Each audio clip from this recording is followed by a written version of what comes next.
Alright, SWF, it's TDAWG once again with another episode of Barkin Bout Blu-rays.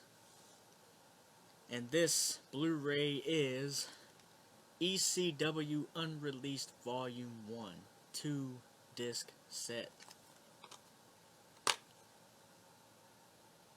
See that?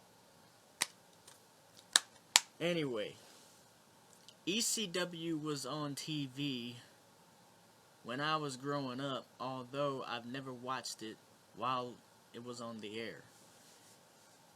For whatever reason, I cannot recall, alright? I can't recall. Whether it was too violent for me, or my dad didn't watch it, or whatever the reason may be, it's whatever. Because I believe at the age of about 15 or 16, I discovered ECW. And since that time, it's been long gone.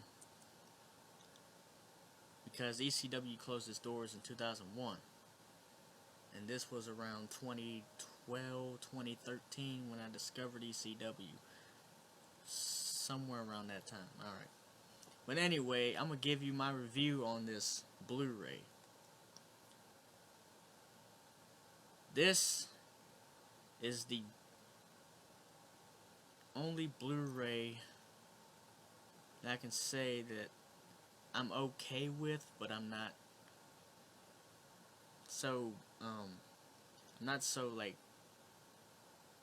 I don't brag about it, you know. I'll tell you, it's one of the greatest Blu-rays that was ever released by WWE, simply the fact that it's ECW wrestling, and ECW wrestling is really hardcore. Now, you know, I mean, with all the edits and all that shit, you know, I can understand that, because they don't want kids to see this and then think it's the best thing ever to do this type of stuff, you know.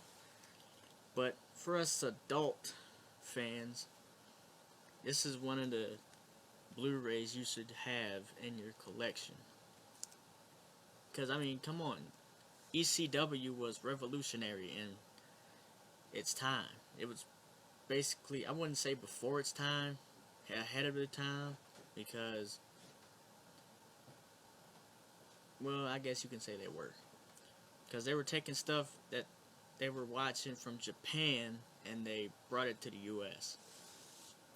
For, I don't know, 1,000 people in a little building called the ECW Arena, which was actually a bingo hall.